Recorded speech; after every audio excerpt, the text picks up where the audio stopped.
అత్త కోడల రుచులకు స్వాగతం అండి. ఈరోజు మా కోడల కోరిక మేరకు ఇదిగోండి మెత్తళ్ళ ఎండు మెత్తళ్ళ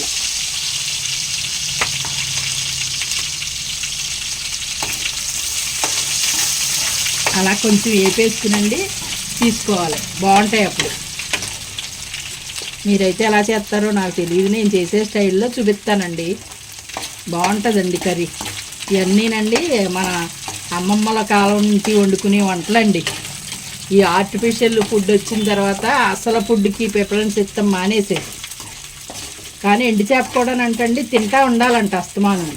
దానివల్ల చాలా పోషకాలు ఉన్నాయని ఇప్పుడు చెప్తున్నారు అందరూ కూడా.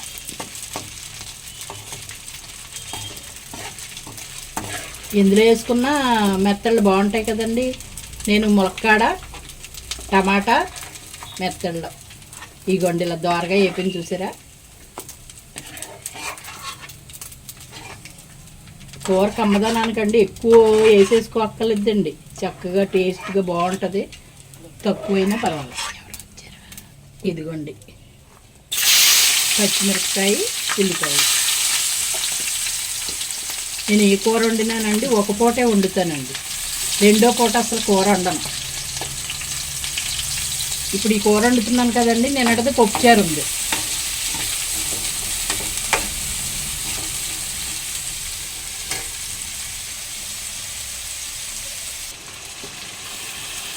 టమాటాలు వేసారండి అత్తమ్మ గారు. అండి టమాటాలు చిన్న ముక్కలు కోసాను కదా వేసాను. ఇవి కొంచెం మగ్గబెట్టుకుంది. అత్తమ్మ ములక్కాయలు కూడా వేసేస్తారు కదా. వేస్తాను కొంచెం. ఇది ఒక పచ్చికంపు పోతే అప్పుడు ములక్కాయలు వేస్తాను. కొంచెం పచ్చికంపు పోవాలి. ఇది టమాటా వాసన మగ్గిన తర్వాత ఒకలా ఉంటుంది, మగ్గక ముందు ఒకలా ఉంటుంది. అందుకని ఆడేసాను. కొంచెం మగ్గింది కదా ములక్కాడ వేసాను. ఇప్పుడు ఈ మగ్గిన తర్వాత ఎలాగ వేపుకునే ఉన్నాం కదండి, అప్పుడు ఉప్పు కారాలన్నీ వేస్తాను. ఇందులో అల్లం వెల్లిపాయ పేస్ట్ వేస్తాను. అల్లం వెల్లిపాయ పేస్ట్, ధనియాల పొడి, ఇది అల్లం వెల్లిపాయ పేస్ట్.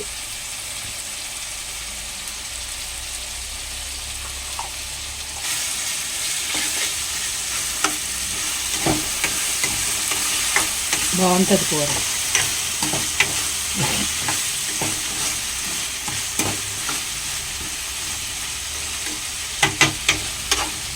ఇప్పుడు ఇలా వేసాం కదండి. ఇప్పుడు ఇగోండి మెత్తళ్ళు వేసాం.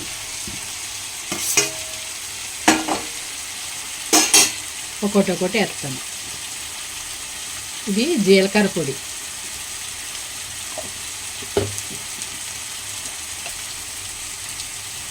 ధనియాల పొడి,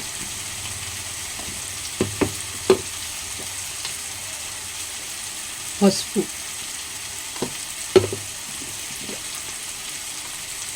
ఉప్పు,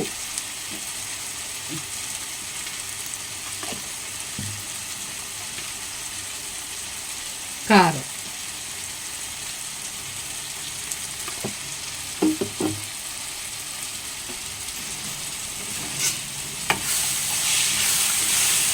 ఇప్పుడు వేయవలసినవన్నీ మనం వేస్తామండి. కొంచెం కరివేపాకు వేసుకుంటే అంతే. కరివేపాకు వేసేసింది సరిపోయింది. ఇంకా నీళ్లు పోస్తుంది.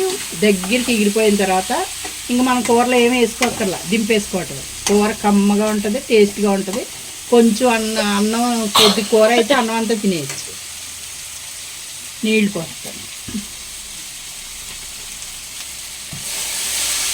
ఇంకా కొన్ని పడతాయి నీళ్ళు.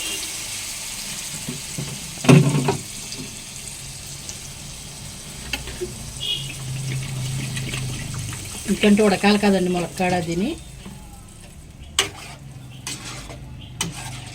ఇప్పుడు మూత పెట్టేసుకుందాం. ఇది దగ్గరికి వచ్చేంత వరకు ఇంకా మనం కూర చూడక్కర్లా, పని చేసుకుంటాం. ఇంకా కొంచెం నీరు ఉంది కదా, ఈ నీరు కూడా ఎగిరిపోతే గుజ్జుగా ఉండి బాగుంటుంది, టేస్ట్ బాగుంటుంది. ఇంకా అసలు ఏమి వేయనండి, ఉప్పు కూడా చూడను నేను. ఇంకా అన్నీ ఉజ్జాయింపుని అలా వేసేస్తాను, అలా సరిపోద్ది. కమ్మని కూర, పప్పుచారు ఉంది. ఈ కూరతోటి కాలక్షేపం అయిపోద్ది. ఏది ఉంటే అది సర్దుకుని తినేయటం అలవాటు అండి. ఇది లేదు అది లేదు అని అనుకోను, ఏది ఉంటే అది వండేస్తాను, తినేస్తారు వాళ్ళు కూడాను. ఇంక ఇబ్బంది ఏమి ఉండదు. రెడీ అయిపోయినట్టు కదా. రెడీ అయిపోయింది. చూసారు కదా, మెత్తగా కనిపించట్లేదు అత్తమ్మ. చిన్నగా ఉంటాయి కదా ఇగో, ఈ మెత్తళ్ళు అయ్యి ఇగో ఇవన్నీ మెత్తళ్ళేనమ్మా. అయ్యో కనిపించట్లేదే. ఇవి చిన్నవి కదా, చిన్నవి బాగుంటాయి. వీటిని ఏమంటారంటే మనకి ఇక్కడ పాల మెత్తళ్ళు అంటారు. అది ఆడపిల్లలు డెలివరీ అయినప్పుడు వండి పెడతారు, పాలు ఎక్కువ పడతాయని పెడతారు అన్నమాట. మీకు కూడా అప్పుడు నేను పంపించాను కదా, ఇవే మెత్తళ్ళు, అవి పాల మెత్తళ్ళని. నోట్లో వేసుకుంటే నవిలితే అలాగే వెళ్ళిపోద్ది ముళ్ళుతో సహా. సరే అండి, ఈరోజు వంట చూశారు కదా, వారపు రైసు, ఆ కూర, పప్పుచారు ఉందండి. ఆ పప్పుచారు వేసుకుని ఇది వేసుకుని తింటే కమ్మగా ఈరోజు కాలక్షేపం అయిపోద్ది. ఏమంటారు చెప్పండి? సింపుల్ వంట, చింతలేని వంట. మన ఇంట్లో వండుకున్నది ఏదైనా కమ్మకమ్మగా వండుకున్నాం అనుకోండి, టేస్ట్ బాగుంటుంది, ఆరోగ్యం బాగుంటుంది.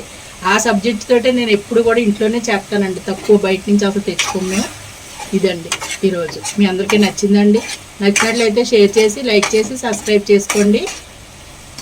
బాయ్ అండి. ఇదిగోండి, ఇది అయిపోయింది, ఆఫ్ చేసేస్తానండి.